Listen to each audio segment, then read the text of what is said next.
Good night, everyone, and welcome back to Nocturnal Corner with Bat. And in today's episode, we are going on to our next part of theme park management. This one is going to be more specifically tailored towards the actual management of a theme park. However, in this video, it's going to be more all about the aspects on labor and what they actually do to help with food management.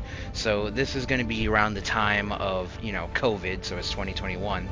So they're going to have a little bit more experience, which I think is good, because in this food management it's going to be all about the hecticness and everything that happened during that time, and how they were having lower guests, lower people coming in for interviews and everything. So they're going to touch on the topics of how they handled some of these effects and make it a little bit better. So let's go in so we can start talking about it. Of course, I also lowered the music in this because I watched my last video, and hearing me talk versus the music, that was definitely way too loud. But so we got our speakers here. It's going to be Tina Griffin. She is a director of food services for the Traders Village. We got Doug Hemphill, director of culinary services for Six Flags Entertainment. And then we got Jeremy Hoyum, who is a senior VP park performance for the Urban Air Adventure Parks. So, saying what I said, do you guys have any opinions on that?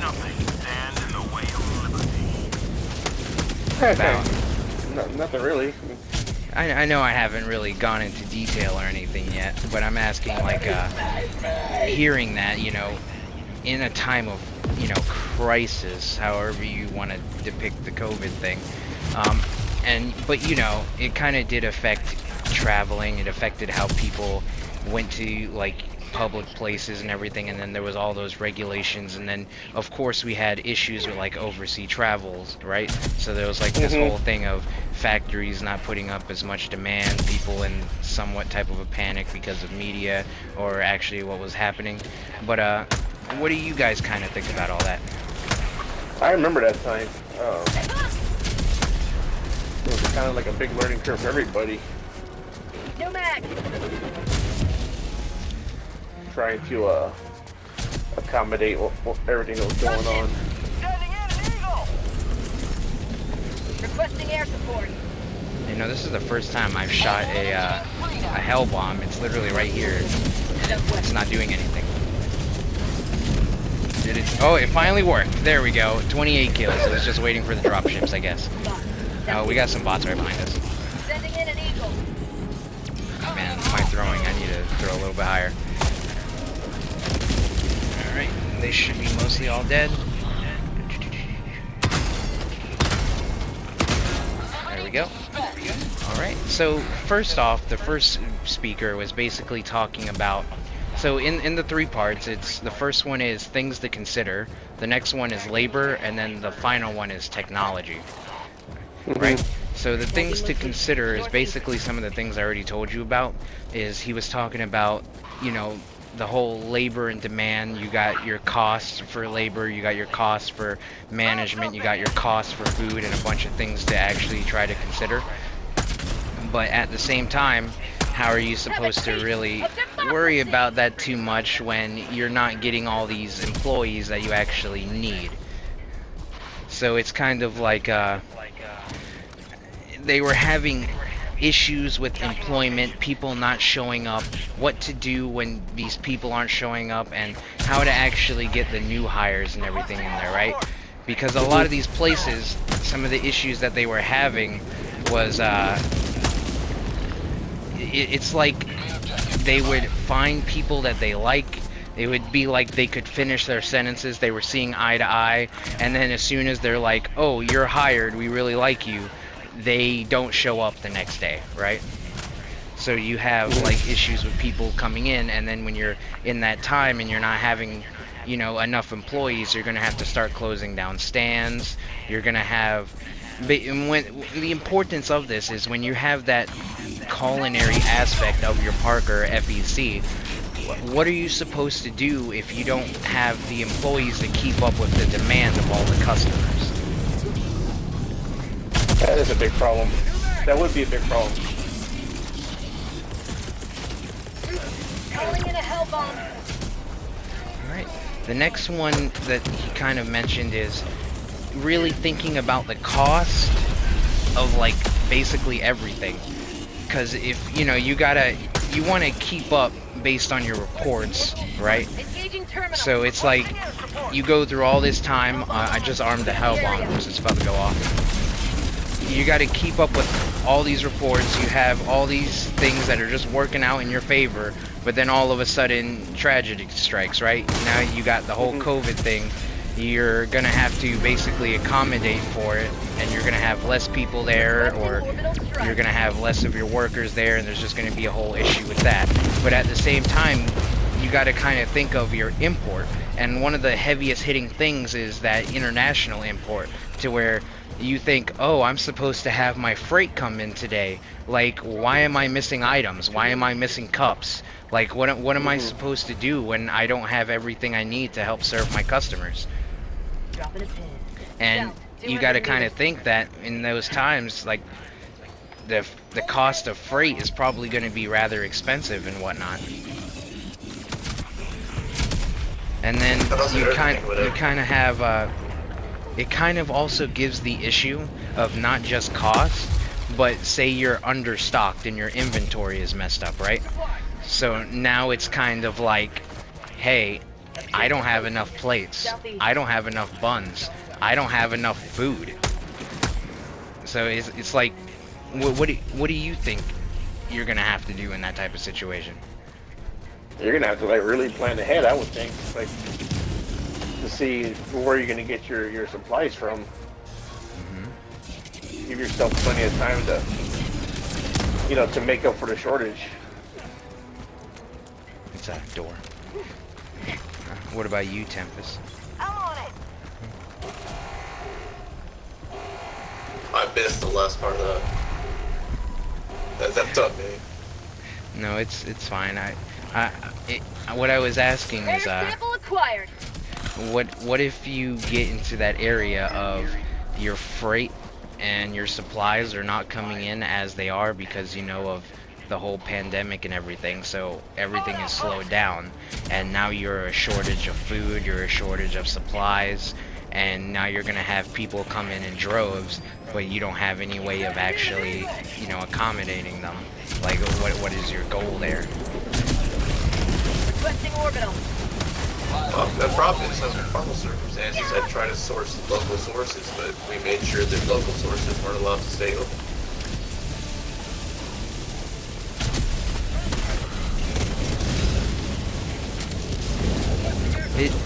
It's definitely something that might be a ouch. That was me. It might be something that might be a tricky subject. Especially when you get yourself comfortable in a certain way, and it's like, oh, things are just looking up from here, but oh no, something unexpected just happened and we didn't prepare for this situation. Yeah, it definitely caught a lot of people's pants with their pants down.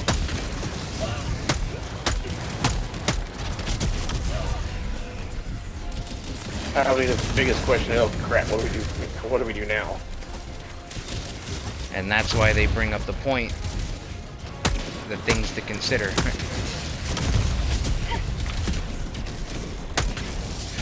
Alright. Where's my autocannon? There, I found it.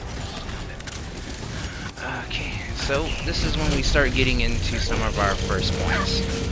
So we're gonna have our first or our second speaker, because our first speaker was just talking about things to consider, right? I don't have any more airstrikes for the big boy here,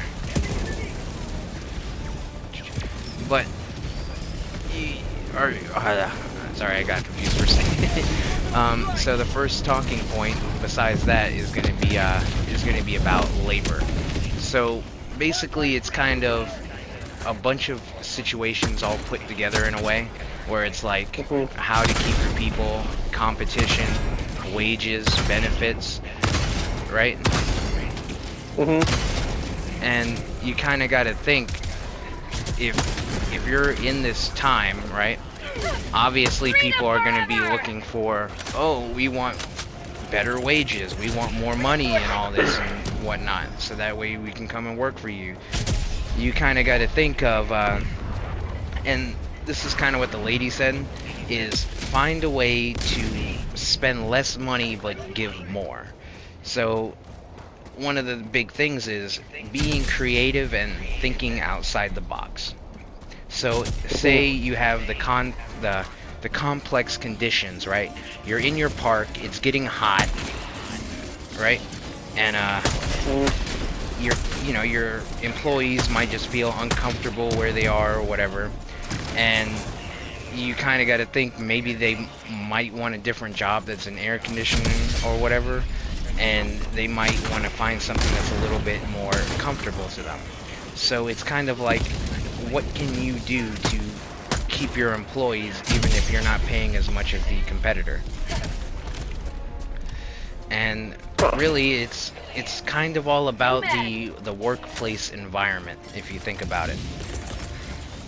And it's like, if you have a place where they feel comfortable, a place where they feel respected, that they feel needed, and you're giving them this sense of purpose, right? You're just slowly making up your workplace culture, and this is going to make them happy. It's going to make them want to stay. It's going to make them feel appreciated, because you don't want them to just feel like some type of thing you can kick to the curb, but like a necessity, a thing that really needs to take part in this park. So it's like, if you make them feel like this is their, like their home, like this is a place that they respect, and that is there a jammer stuck? Yep, the jammer is right on the gun, so I can't call in the hell bomb. And I fell off the edge right on top of a contact mine. Jammer stuck. I'll get you in a second. And it's like, even if they find a better job that's paying more, right? Because of the environment and because, they feel happy in this location and everything, there's a possibility you might win them back over because of all the little things that you've done for them, because of all the things that you tried to do to build that culture, build that relationship. And it's almost like you're making a bond or friendship with them, It makes sense. It's kind of a way of, hey, we don't pay as much as them because, it could be based on the job or whatever, right? But we can offer you this type of community, this type of culture, and you'll know that your managers will care for you and actually think about you and make you feel like you're actually needed and wanted here. And I feel like that is just a quality all on its own. And it's like, yeah, I'm making $1 or $2 more in this other place, but if you hate your boss, if you hate the way that the environment is, and you're just not happy with where you are, and you're just becoming miserable, but you're like, I remember this other job, I wasn't making much money, but it made the hours go by fast because I was happy. Yeah. I was able to enjoy where I'm working.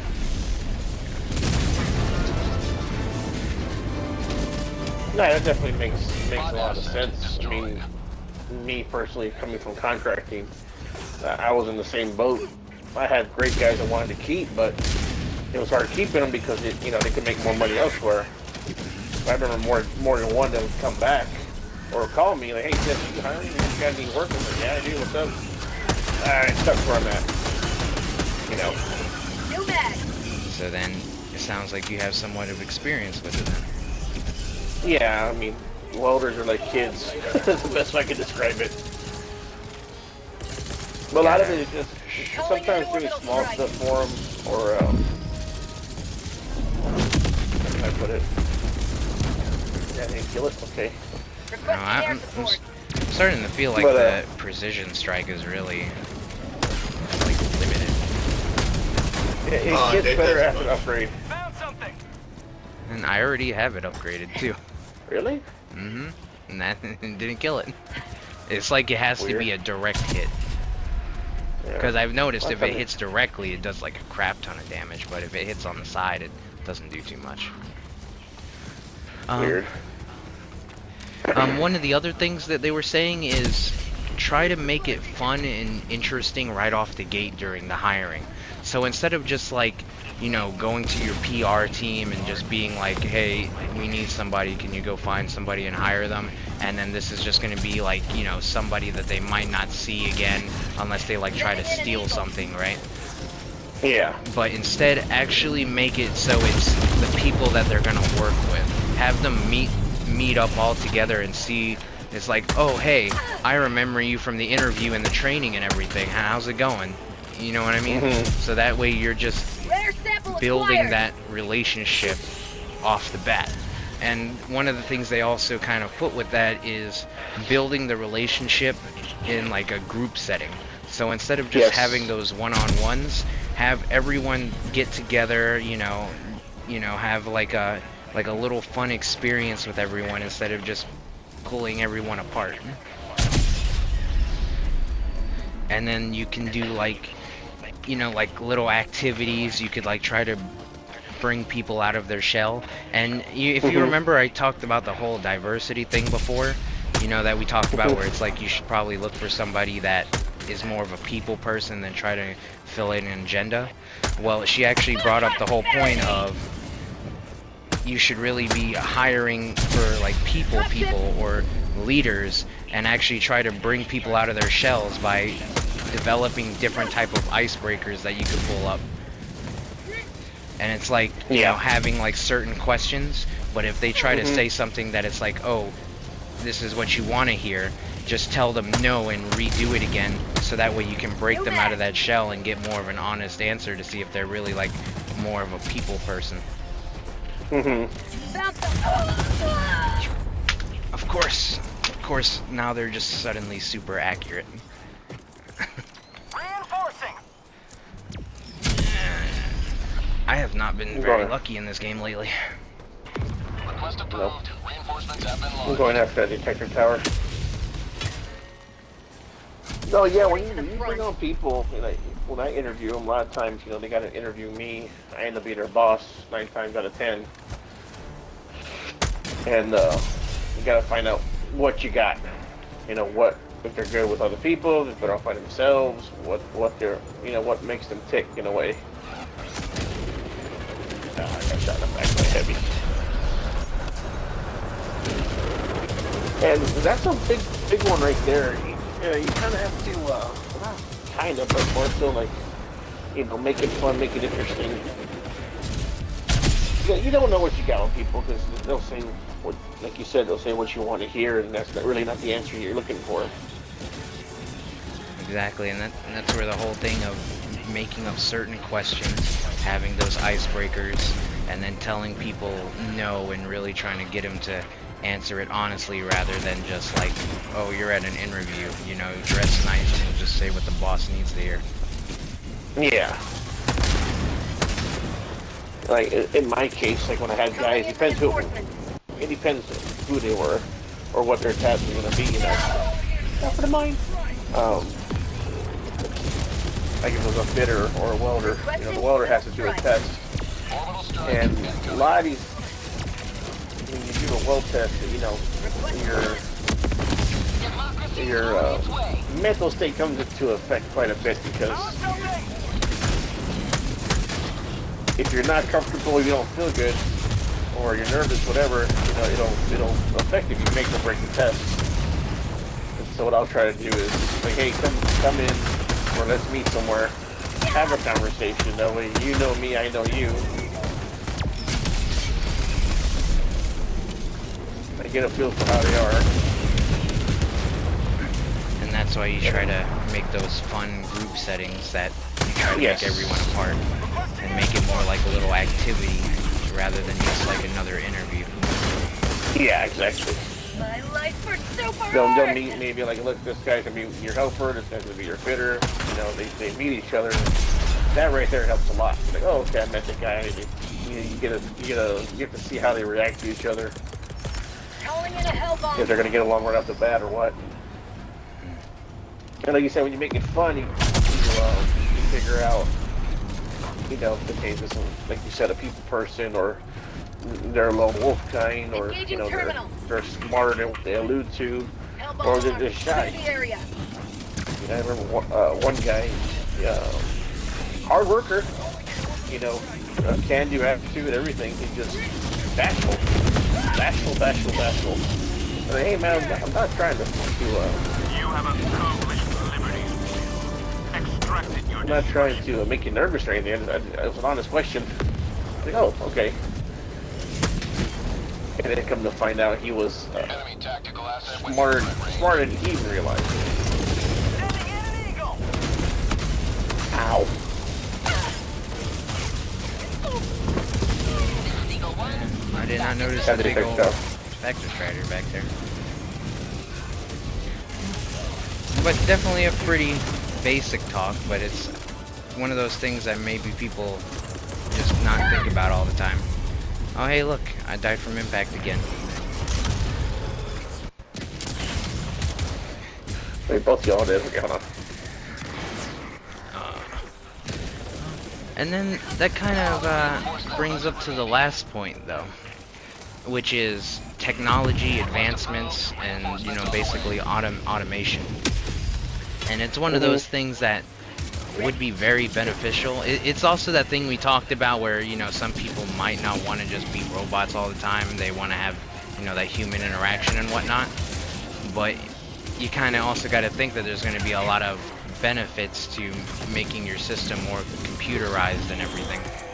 Like, so one of the points that they brought up that I thought about and I missed in the video until I watched it again was, I was like, if you do the automation, right, and you put like, you know, those digital kiosks that you can just type on and make your menu and everything, or if you just have like the little pad that you click on, or say you go on your phone and you just, you know, go through your app and makes like a menu or whatever, you're kind of taking away the need to have the counter, like what they call the cashiers, because now you don't need to have that employee, and now those employees can have more lucrative jobs. So say, hey, we don't need you up front anymore, we're not gonna fire you or anything, but instead we're gonna train you on how to actually properly use the grill, how to, you know, cater to like the different cooking methods and whatnot. So instead of you just being up front all the time, now you have like another cook that's gonna help produce the product faster. But then that also kind of goes into the fact that we're getting more and more into the modern age, and one of the big points that he was bringing up was he just had a whole boatload of like different pictures and like screenshots and everything of like these devices that are like, hey, the customer orders it and then it just turns on and makes a pizza. And they were kind of like going through all these things about how now there's like smoothie machines that just make the smoothies how you want it, and all you got to do is just put in $1, right? And it's kind of like we're really just becoming automated in just so many different ways, which for your park is gonna, like, you know, is gonna decrease the manpower required and needed, but you gotta think it's gonna be pretty expensive. Yeah. And not a whole lot of parks are really gonna be able to fully autonomatize their area and make it so the Helldivers have to come in and blow your park up, you know what I mean?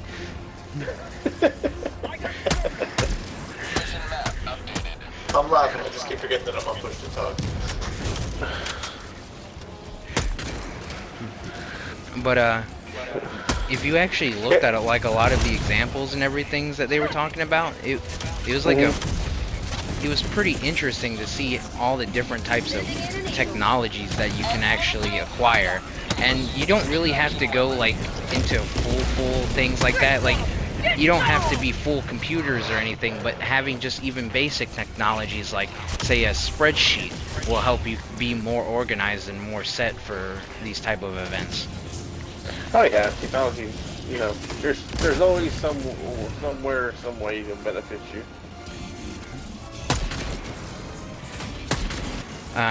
One of the other things is it's really like they're pushing towards an era of self-service. So that's why they have all these different type of digital ways. They have the different types of the kiosks and whatnot, right? And and one of the other things is like something that I'm sure you guys have seen is instead of having the physical menu, they'll have like the QR menu. And what's interesting is, and one of the things that does make sense is, you know what upselling is? I've heard the term, but I don't fully understand it. Have you ever went to buy something, and then the clerk is like, hey, you know you could, let's say AutoZone, because I work at AutoZone, right? You go to AutoZone, you go to buy oil, and then they start questioning you about a bunch of products that show up onto the side of their computer, right? And it's like, how is your oil filter looking? Did you know that if you get the oil and oil filter, you could also get the air filter or cabin filter at a discount? So it's basically like trying to recommend the different products that go with it. So one of the upsells is like, say you're going through your mobile app, right? And then the computer's like, would you like some bacon on your burger? And that's basically a very basic way of, you know, upsizing. Extraction is available. So the computer would just naturally upsize everyone's meal. So it would give you the different options for sizing, the different drinks, the different condiments and everything that you can get, and it would just basically, you know, add it all into the total and tell you that you could get your bacon for 50 cents more, you could get this for like 20 cents more, and it's just naturally upsizing.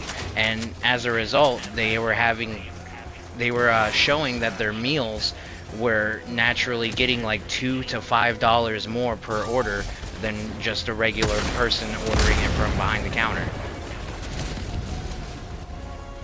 I got you. Yeah. Yeah, it's pretty standard in retail.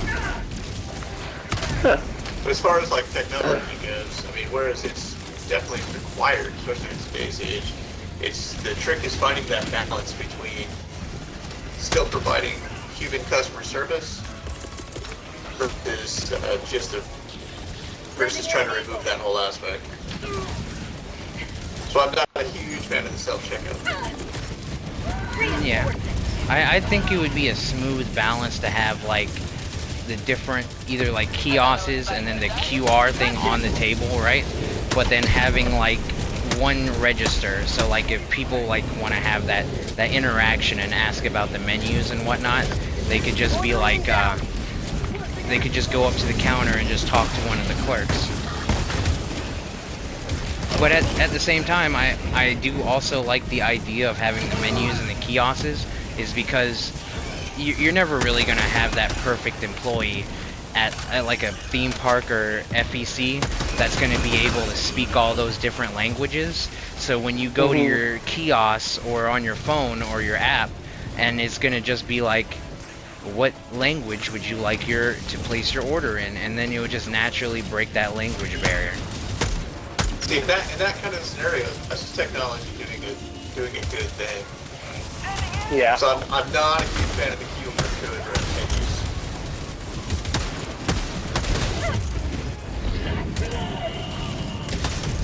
People like my father, they will outright not know. They don't use the kiosk? It's a QR menu. They don't really know how to do it. Oh, I see. Yeah, they definitely did say that when you start adding all these different types of things, that you gotta be able to train your guests to get familiar with it.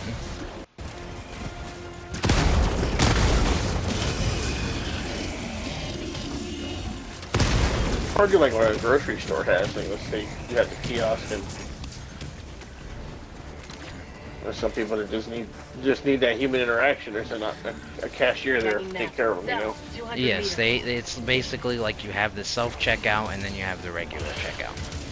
Yeah, and also in case, you know, technology is how can you say it? It works today, maybe not tomorrow. Rare sample acquired. It'd be nice to have that that option just in case. Oh crap! Yes, exactly. No, but so this person they can run register.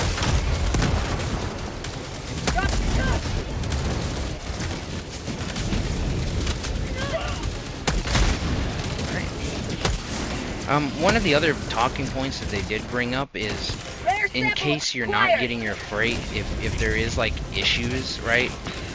One of the things is being creative with like your stock. So say like you're out of boats, which a boat is basically the it's like that tray that comes up off the sides and kind of looks like a little boat. Is finding like going to your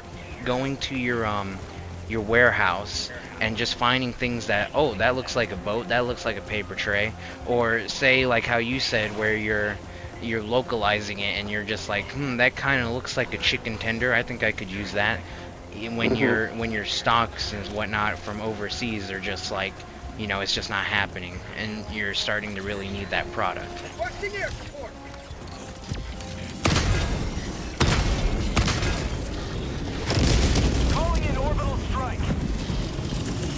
You missed. I did miss. I think I missed too. Man, I used to be really good at throwing these things, and all of a sudden I'm throwing them like crap. Oh, we both threw an eagle. And then one thing's super dead.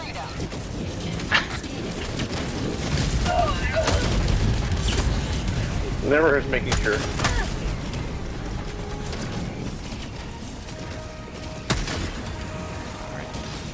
So is there anything you guys want to add on the subject?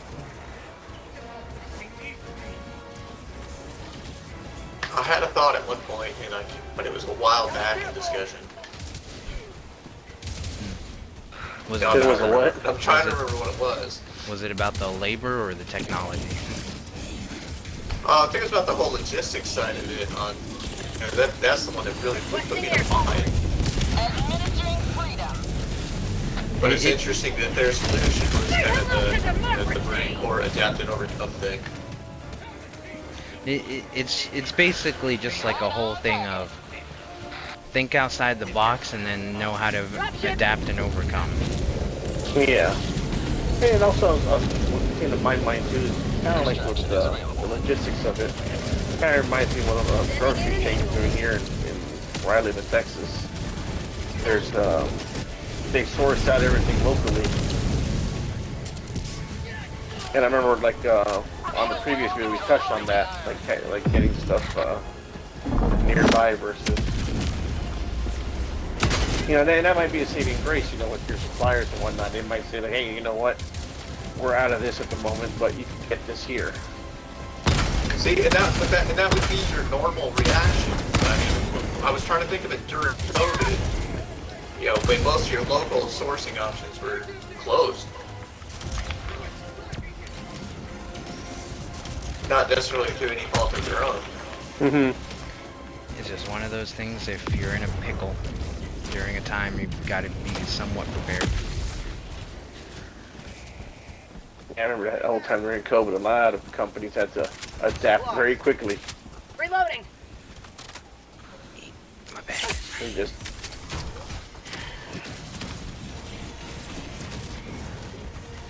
Alright, well, I mean, I think that's pretty much everything in the video. yeah, watch your left. Well, I do hope you guys enjoyed this conversation. This one was actually more about management than I think the other videos we've done.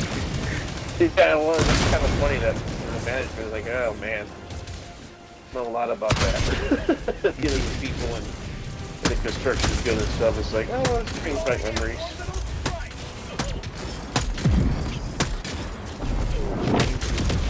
People are fun. I mean, they can be fun and they come with, you know, different things. I think it's just all about the most important part is just that that community that you build. If you're really trying to, you know, if you're not ready for, you know, making it automated, is just really having that community built with your workers. Because, you know, you don't want to just train someone up and then they just like leave. Because then you got to go through the whole process and everything again. And that was kind of the issues that they talked about. Was and that's actually, this is another point I forgot all about. Is when you have your new guys and then you have your old guys you can put them anywhere, and it's like they'll know how to operate that stand, right? They'll know how to operate that machine. But then you got your new guys who you think wouldn't be, how do you put that nicely? you don't think would be that dumb or needed that much of a hand holding. Like, I'm not trying to like make anyone like, you know, bring anyone down, but it's kind of like you really have to hold their hand in a lot of situations. Yes.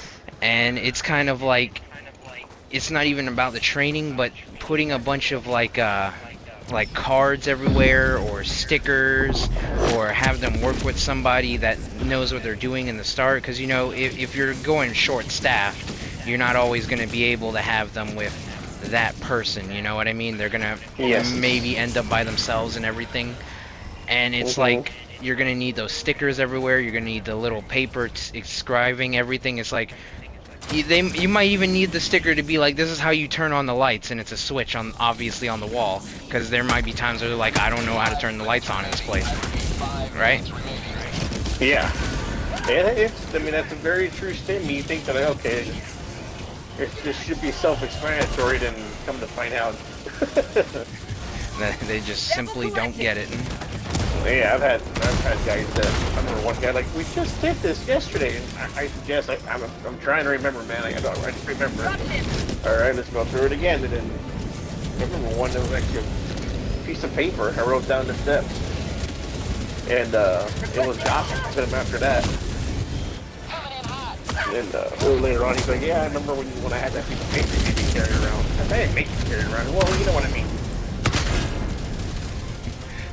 Yeah, and that was just basically one of the other things that I brought up, was maybe, like, even with the modern age, it would be easier for them, because you could just be like, here's a tablet, and the tablet would just be like, you know, you'll be like the application that'll tell them the different steps, the different ways to actually properly use the food and everything. So it's just really just being prepared and just knowing who your audience is and what you're working with. Yeah, exactly. You gotta get to know your employees. And go ahead.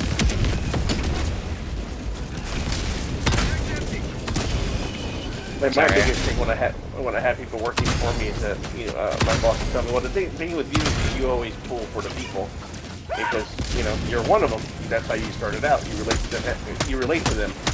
Oh yeah, I do. A lot of times it'd be something like, I don't know, I remember one time we were stuck on a job site for 3 months, 3 or 4 months straight, because usually you'd be out for a month and then you get to go home for a week, but the plant didn't want us to leave, so we're kind of stuck there. Every time it came time to going home, they would say like, hey, you know, can y'all stay and knock this out? I know you've been here a while, but we really want to get ahead. You're doing great work. And I go, man, you guys are good on me. You know, working 10, 12-hour days every single day. And so it's one of those, just go to the boss and like, hey man, yeah, I know you want us to stay longer, but I gotta give them something. And then going to get them together and talking to them like, hey, what do y'all want to do? And I remember they're pretty upset that one time, that one guy throwing chunk his $200 welding hood across the room and hit a wall. Not happy. And honestly, that kind of brings up a good point. That was another point I forgot.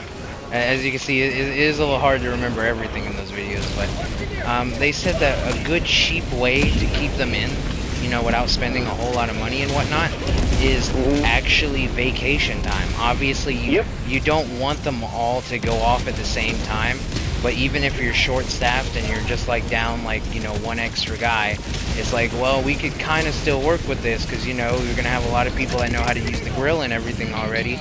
So, you know, if they're just leaving and they're happy and they come back, it won't be too much of an issue. Yeah.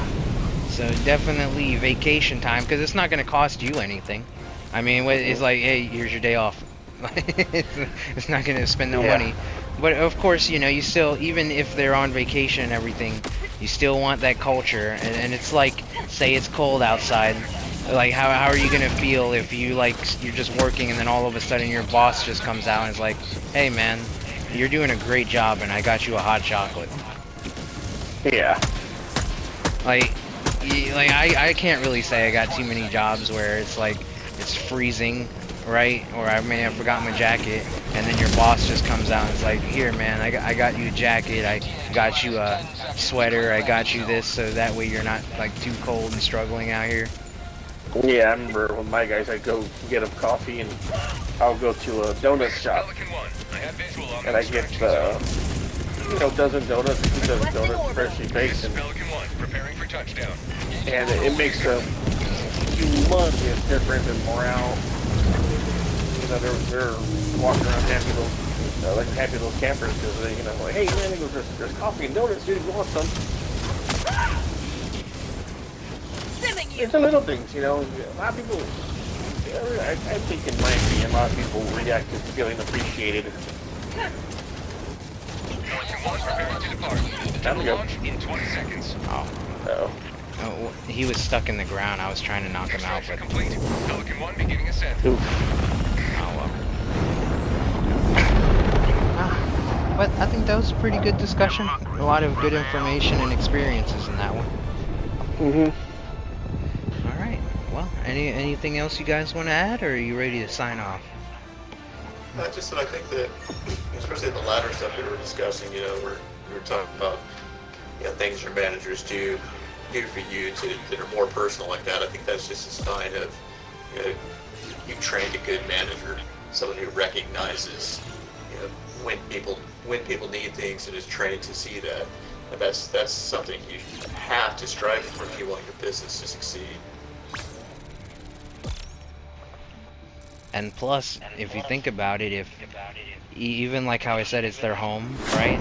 If it's their home and they feel like they belong here and everything, your happy workers are not just going to be showing up and whatnot, but they might take extra days. Like say you don't have anyone scheduled, they might take that day, and then they'll also work better at keeping the place clean, keeping the place safe.